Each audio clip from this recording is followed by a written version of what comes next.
नगर खजुरा गांव में लाला सेठ नाम का बहुत बड़ा व्यापारी रहता था। वो केसरी प्रसाद नाम के एक छोटे से जलेबी वाले से बहुत जलता था, क्योंकि वो बहुत अच्छी जलेबियां बनाता था और पूरे गांव में घूमकर जलेबियां बेचता था। इस वजह से लाला सेठ की बिक्री में कमी आ जाती है।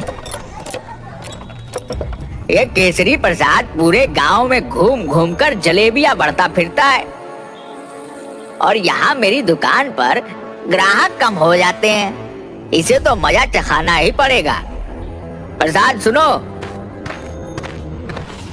अगर तुमने यह जलेबियों का धंधा बंद नहीं किया तो तुम सोच भी नहीं पाओगे कि मैं तुम्हारे साथ क्या कर सकता हूँ। केसरी प्रसाद, तुम अपना यह जलेबियों का धंधा छोड़कर कुछ और काम शुरू कर दो। देखो सेठ, मैं अपना धंधा नहीं छोड़ सकता। मैं जलेबियां बेचकर ही अपनी बेटी का फीस भरता हूँ और अपना घर चलाता हूँ। मैं अगर यही धंधा छोड़ दूंगा तो मैं क्या करूंगा फिर?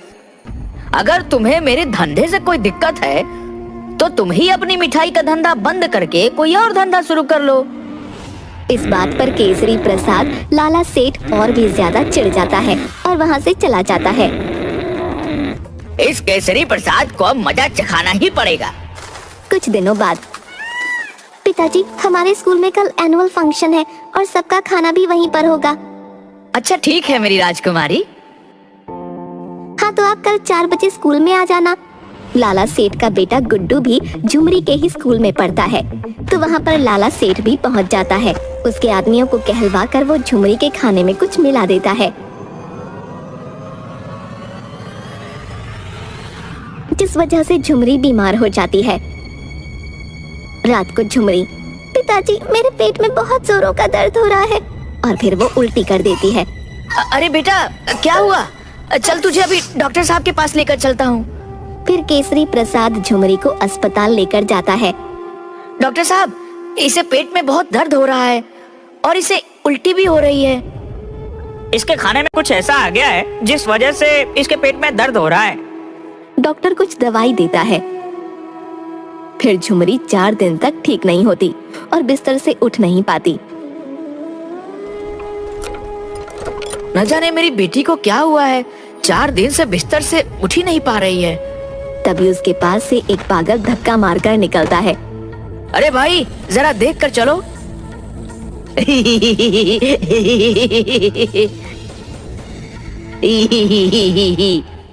तुम्हें खाना है तो खा लो। पर इसमें दवाई मिली है ना? क्या? अरे नहीं नहीं भाई, इसमें कोई दवाई नहीं मिली है, खा लो। ये मैंने खुद अपने हाथों से बनाई है। अरे नहीं, वह है ना, वो मोटा सेठ, उसने इसमें दवाई मिलाई थी। तभी वहाँ झुमरी आ जाती है।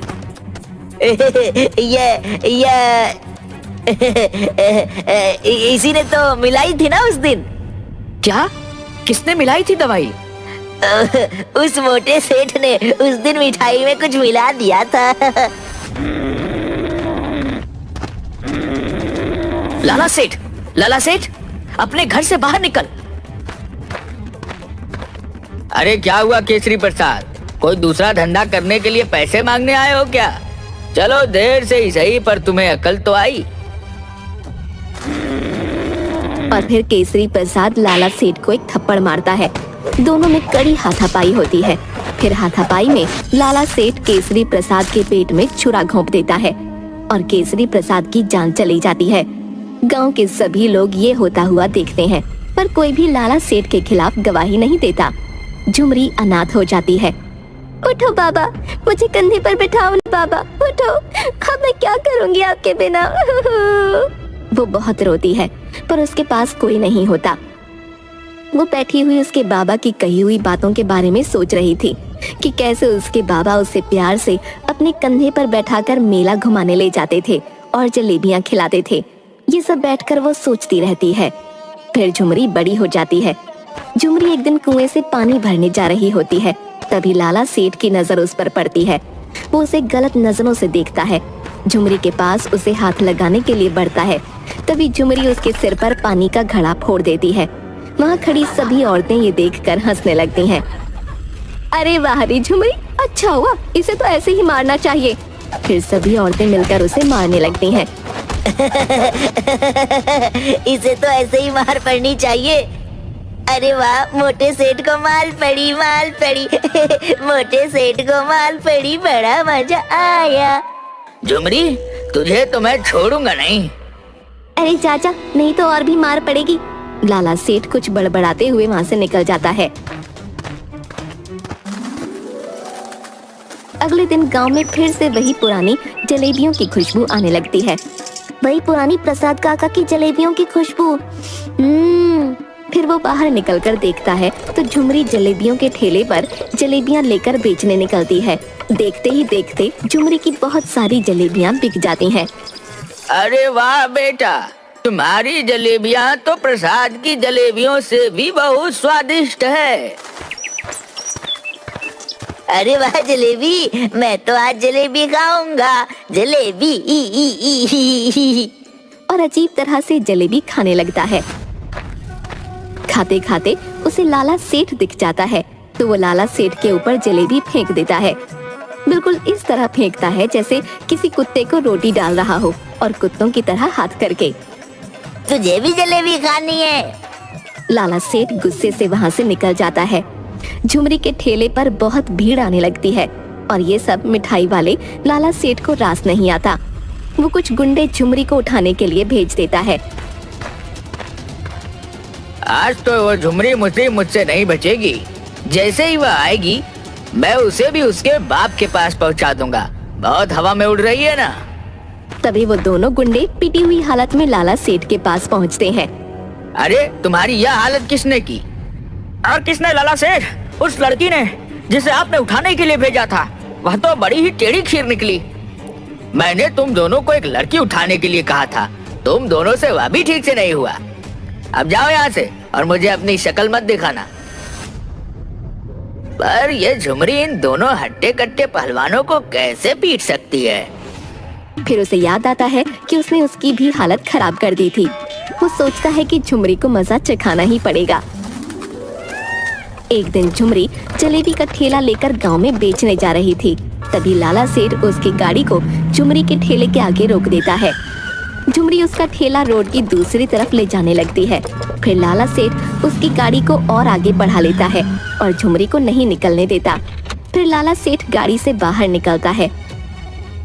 ए झुमरी, देख, तेरी मेरे सामने कोई औकात नहीं है। तू चुपचाप अपनी जलेबियों की दुकान, अरे नहीं, अपने जलेबियों का ठेला लेकर यहाँ से दफा हो जाओ और अपने ठेले को बंद कर दे। नहीं तो मैं इस ठेले को और तुझे कहीं का नहीं छोड़ूंगा। झुमरी आगे आती है और लाला सेठ की गाड़ी का कांच फोड़ देती है।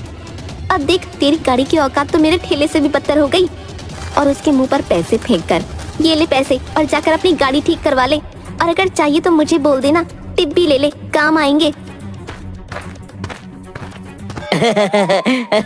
मोटे सेठ की गाड़ी टूट गई, मोटे सेठ की गाड़ी टूट गई। लाला सेठ आग बबूला होकर वहाँ से निकल जाता है। रात को एक नकाबपोश झुमरी के ठेले और उसके घर को आग लगाने के लिए पेट्रोल छिड़कने लगता है। आज तो यह झुमरी नहीं बच पाएगी। और माचिस जलाकर घर पर फेंकने ही वाला होता है। तभी पीछे से वो पागल उसका हाथ पकड़ लेता है। नकाबपोश उस पागल को धक्का देकर नीचे गिरा देता है। तभी झुमरी वहाँ आ जाती है। देखो, यह तुम्हारे घर पर आग लगाने वाला था। मैंने इसे पकड़ लिया, मैंने चोर पकड़ लिया। और फिर झुमरी उसे थप्पड़ लगाती है और उसका नकाब निकालती है तो वो कोई और नहीं, लाला सेठ होता है। लाला, तू इस हद तक गिर जाएगा, मैंने सोचा भी नहीं था। जो किसी की जान ले सकता है वो कुछ भी कर सकता है। ए झुमरी, तुझे क्या लगता है मैं तुझे ऐसे ही छोड़ दूंगा? तुझे तो मैं तेरे बाबा के पास पहुंचा कर ही रहूंगा। उसे भी मैंने बहुत धमकियां दी थी पर वह सीधी तरह नहीं माना। फिर मैंने उसका पत्ता काट दिया, पर अब तूने भी मेरी नाक में दम कर दिया है। मैं तुझे भी नहीं छोड़ूंगा। और ये पागल, आज तो यह भी मेरे हाथों से मरेगा। और फिर लाला सेठ चाकू निकालकर झुमरी को मारने के लिए आगे बढ़ता है। तभी वो पागल सीधा खड़ा हो जाता है और लाला सेठ का हाथ पकड़ लेता है और चाकू नीचे फेंक देता है। लाला सेठ को वो एक थप्पड़ मारकर नीचे गिरा देता है। लाला सेठ का थप्पड़ की वजह से सिर चकराने लगता है और उसके कानों से खून निकलने लगता है। हवलदार, पकड़ लो इस लाला सेठ को और बंद कर दो हवालात में।